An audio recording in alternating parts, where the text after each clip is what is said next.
찬송가 88장입니다.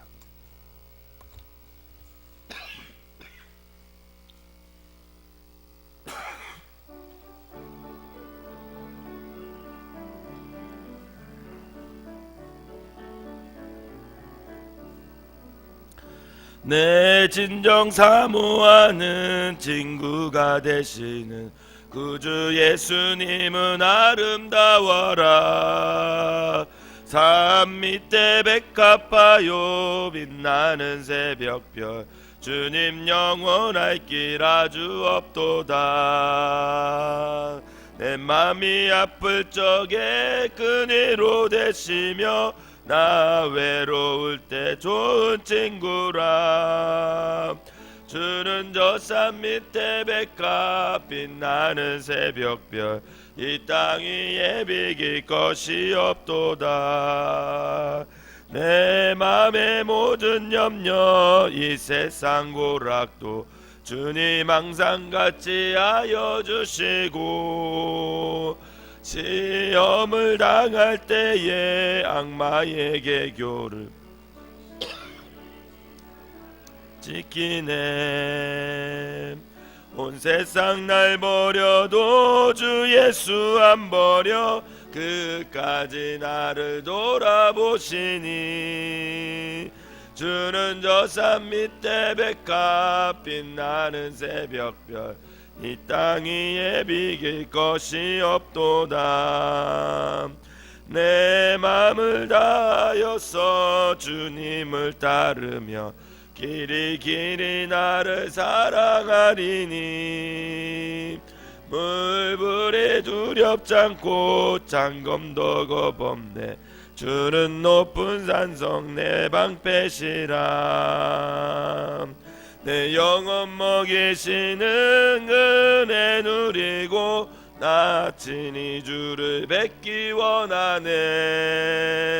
주는 저 산 밑에 백합 빛나는 새벽별 이 땅 위에 비길 것이 없도다.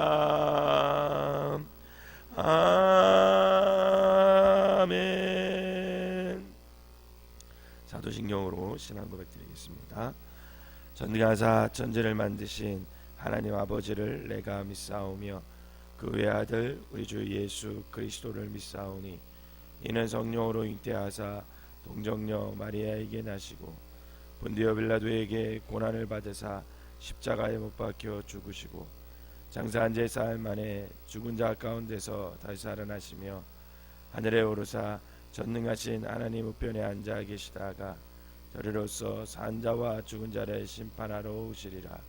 성령을 믿사오며 거룩한 공예와 성도가 소리교통하는 것과 죄를 사하여 주시는 것과 몸이 다시 사는 것과 영원히 사는 것을 믿사옵나이다. 아멘. 오늘 함께 보신 말씀 마가복음 12장 1절에서 12절까지입니다. 제가 한 절 읽고 여러분들이 한 절 읽고 12절은 다 같이 읽도록 하겠습니다. 예수께서 비유로 그들에게 말씀하시되 한 사람이 포도원을 만들어 산 울타리를 두르고 즙자는 틀을 만들고 망대를 지어서 농부들에게 새로 주고 타국에 갔더니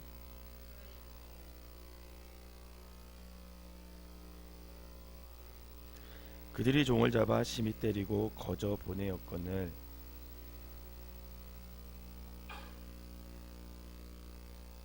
또 다른 종을 보내니 그들이 그를 죽이고 또 그 많은 종들도 더러는 때리고 더러는 죽인지라.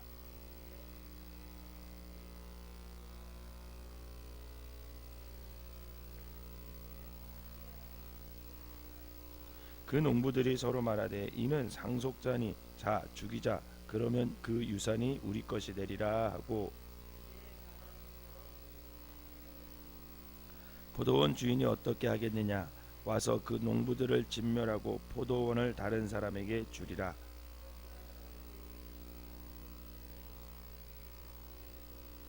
이것은 주로 말미암아 된 것이요 우리 눈에 놀랍도다 함을 읽어보지 못하였느냐 하시리라. 그들이 예수의 이 비유가 자기를 가리켜 말씀하신 줄 알고 잡고다 하되 무리를 두려워하여 예수를 두고 가니라. 아멘. 이 새벽에도 하나님의 은혜가 여러분들과 함께 하시기를 주님의 이름으로 축원합니다. 오늘 본문은 성전을 잃어버린 그 이스라엘 백성들의 영적인 상태가 적나라하게 드러나 있는 그런 비유의 말씀입니다. 외형적인 성전이 분명히 눈앞에는 존재해요. 그런데 성전을 그들은 잃어버렸어요.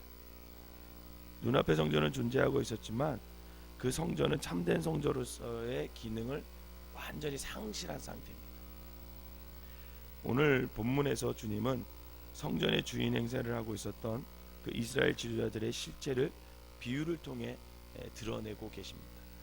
이 본문을 이해하려면 11장에 성전을 깨끗이 했던 그 예수님의 그 모습을 상상하면서 또 그 성전 안에서 주인 행세를 하고 있던 대제사장, 바리새인들, 사두개인들 이런 사람들의 관계를 생각하면서 오늘 비유의 말씀을 우리가 보면 이 비유의 말씀을 좀 더 잘 이해할 수가 있습니다. 1절을 한번 읽어보도록 하겠습니다. 다시 한번 찬찬히 시작. 예수께서 비유로 그들에게 말씀하시되 한 사람이 포도원을 만들어 산 울타리로 두르고 즙자는 틀을 만들고 망대를 지어서 농부들에게 새로 주고 타국에 갔더니. 아멘. 여기서 예수께서 비유로 그들에게 말씀하시되 이렇게 시작하죠. 그들이 누굴까요? 그들. 제자들도 있었겠지만 사실은 지금 예수님은 이 말씀을 성전에서 하고 계시는 거거든요. 성전의 주인 행세를 하고 있는 대제사장들, 바리새인들, 사두개인들, 소위 말하는 종교 지도자들, 그들에게 이제 말하고 있는 거예요. 비유로. 주님께서 말씀하신 비유는 포도원을 만든 농부의 비유입니다. 비유에서 포도원은 소유주가 아주 분명해요. 그 소유주가 누구예요? 포도원을 만든 사람이 소유주예요. 그죠? 포도원 주인은 포도원을 만들고 산 울타리를 오늘 두르고 줍자는 틀을 만들고 망대를 지었어요. 그리고 난 후에 주인은 자신의 포도원에서 일할 농부를 모았습니다. 이 농부들은 포도원의 주인이에요, 아니에요? 주인이 아니에요. 소위 소장농이에요. 소장농들. 소장농은 그 포도원의 주인이 아니라 자신들의 노동력을 제공하고 그 대가로 삭슬집을 받는 사람들입니다. 그래서 이 소장농은 자신의 수고로 열매를 거두지만 반드시 주인에게는 원래 계약서에 명시된 만큼의 세를 바쳐야 했어요. 여러분, 세를 바치는 것, 이것이 주인과 소장농을 구분하는 가장 큰 차이입니다. 그런데 다른 농작물과는 달리요, 이 포도원의 경우에는 포도원의 세를 포도원을 새로 이제 이렇게 만들고 난 후에 수확까지의 어느 시간이 지나야 됩니다. 그런데 대개 4년 정도 그래서 세를 면제해줘요. 왜 그러냐면 포도나무를 심는다고 곧바로 열매 맺는 거 아니잖아요.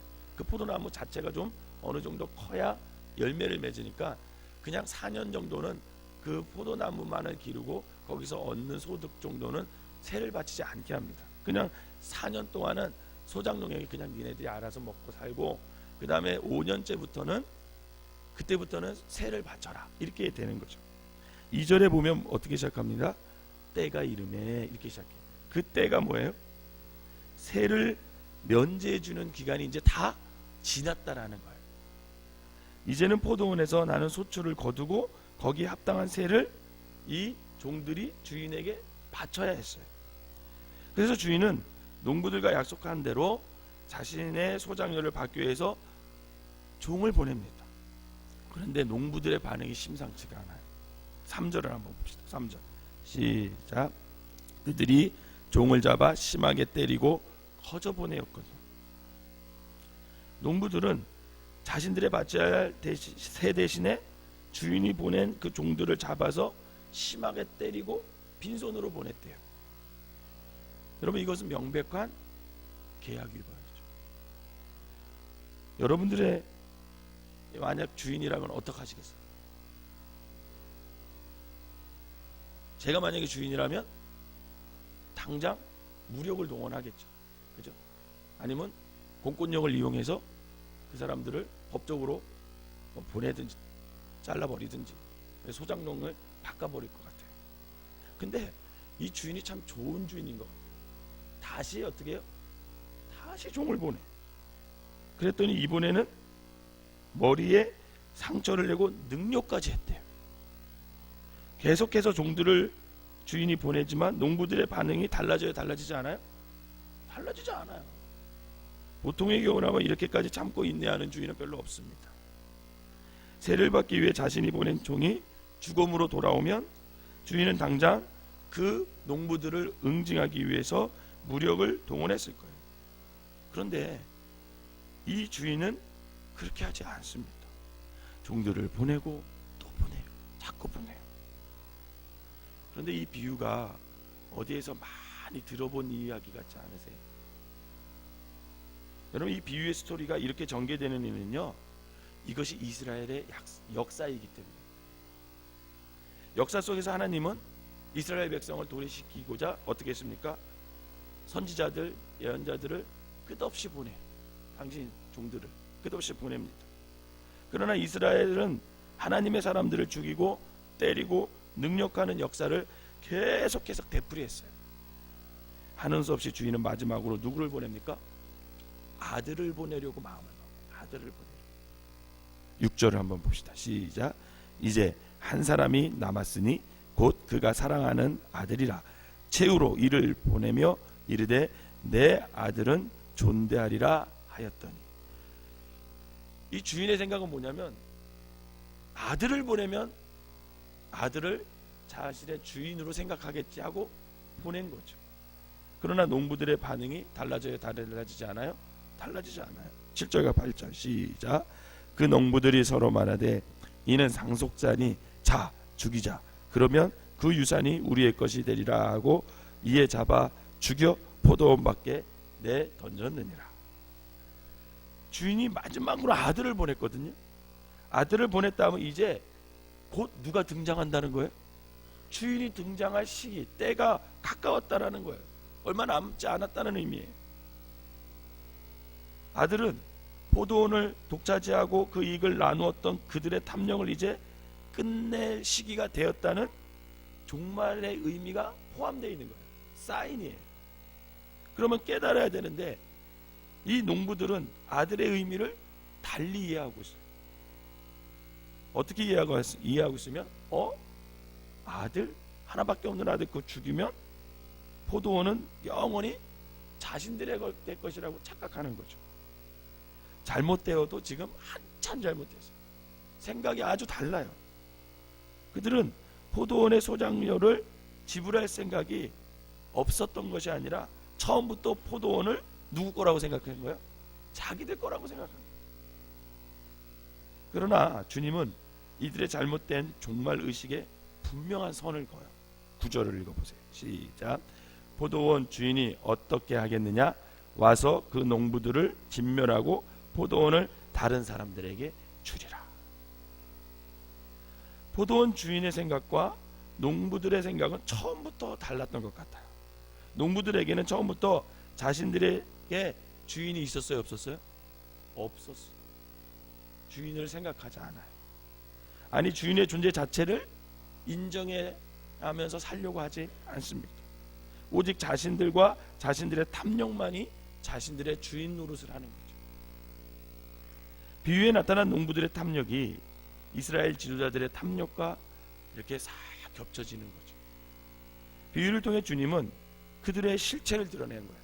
대제사장들과 바리새인들과 사두개인들이 지금 어떤 마음을 품고 있는지를 지금 이 비유를 통해서 신랄하게 보여주고 있는 거예요. 그러면서 이 비유를 통해서 그들의 지금 생각, 그것을 지금 비판하고 있는 거죠. 주님께서 말씀하시는 이 비유의 핵심은 바로 여기에 있습니다. 10절과 11절 시작. 너희가 성경에 건축자들이 버린 돌이 모퉁이 머릿돌이 되었나니 이것은 주로 말미암아 된 것이요 우리 눈에 놀랍도다 함을 읽어보지도 못하였느냐 하시니라. 아멘. 주님께서 이 비유를 말씀하신 장소는 제가 말씀드린 대로 다름 아닌 예루살렘 성전이었습니다. 그 예루살렘 성전의 주인 노릇을 하고 있는 이 사람들, 대제사장들, 바리새인들, 사두개인들, 소위 말하는 종교 지도자들, 그들에게 주님은 당신이 머릿돌이 되었다, 그거를 알려주는 거예요. 이 성전의 머릿돌은 예수 그리스도, 동시에 결코 성전의 참된 주인이 너희들은 될 수 없다라는 걸 가르쳐줍니다.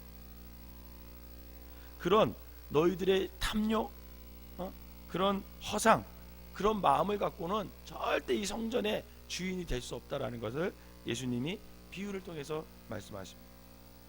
사랑하는 성도 여러분, 그러나 어쩌면 주님께서 이스라엘 종교 지도자들에게 보여주셨던 이 한계와 화상은 사실 이 사람들의 모습이겠냐 말이죠. 우리의 모습을 아니냐라는 거예요. 사랑하는 성도 여러분, 우리의 인생의 주인, 우리 인생의 머릿돌, 과연 그 머릿돌은 누가 되냐라는, 역사는 주님을 머릿돌로 삼지 않은 그 예루살렘 성전과 이스라엘 종교 지도자들이 돌 위에 돌 하나도 남지 않았음을 증명해 주고 있습니다. 우리의 인생도 이와 같지 않을까 하는 생각을 해봐요.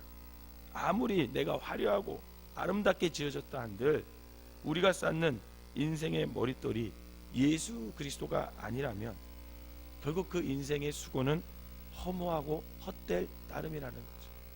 결국 그 인생은 돌 위에 돌을 아무리 잘 쌓는다 할지라도 모래 위에 집을 짓는 것 같아서 무너지고 말 거라는 거죠. 바라기는 오늘 이 새벽에 예수 그리스도께서 과연 우리의 인생의 머릿돌이 되어 계시는지, 아니면 버린 돌이 되었는지 깊이 생각해 볼 필요가 있다. 저는 우리 크리스찬들이 늘 살아가면서 생각을 하면서 신앙생활을 했으면 좋겠습니다. 과연 내 삶이 정말 예수 그리스도를 머릿돌로 삼는지, 아니면 버린 돌로 그냥 인생의 주인이 나가 되어서 살고 있는지. 바라기를 오직 예수님만을 인생의 머릿돌로 삼아서 거룩하고 견고한 성전을 세워가는 저와 여러분 되시기를 주님의 이름으로 부탁을 드립니다. 기도하겠습니다. 건축자들의 버린 그 돌이 모퉁이 돌의 머릿돌이 되어서 아버지 하나님, 주님의 아버지 하나님 이름으로 이 땅에 교회가 세워졌습니다. 그런데 그 교회를 세우면서 아버지 그 교회를 우리에게 허락하여 주셨는데, 과연 우리는 아버지 하나님 성전인 작게는 나의 몸, 나의 삶, 또 우리 공동체를 잘 세워가고 있는지 다시 한번 생각하게 하여 주시옵소서. 하나님, 예수 그리스도를 아버지 하나님 모퉁이 돌로, 머릿돌로 삼을 수 있는 우리 모두가 되게 하여 주시옵소서. 그리하여 우리의 삶 가운데 아버지 하나님 예수 그리스도의 말씀으로 우리의 삶을 아름답게 세워서 아버지 하나님 우리를 통해서 많은 영혼이 주님께 돌아오는 역사가 일어나게 하여 주시고, 우리의 견고한 그 성을 통해서 아버지 거룩한 성전을 통해서 아버지 하나님이 임재하시는데, 성령님이 임재하시는데 부족함이 없는 귀한 아버지 모습으로 주님께 드려질 수 있도록 인도하여 주시옵소서. 행여나 아버지 우리의 욕심과 우리의 탐욕과 허상으로 아버지 살아가지 않도록 인도하여 주시고, 늘 예수 그리스도를 나의 아버지 하나님 귀한 반석으로 여겨서 그 위에 우리의 인생을 하나 둘 말씀에 순종하며 쌓아갈 수 있는 귀한 성도들 될 수 있도록 인도하여 주시옵소서. 오늘도 그 일을 하라고 하나님께서 하루를 우리에게 허락하여 주셨습니다. 생명이 붙어있는 한 날마다 그 하루하루의 순간을 귀하게 여겨 아버지 주님의 이름 위에 우리의 인생을 아름답게 쌓아갈 수 있는 귀한 성도들 되게 하여 주시옵소서. 예수님의 이름으로 기도하옵나이다. 아멘.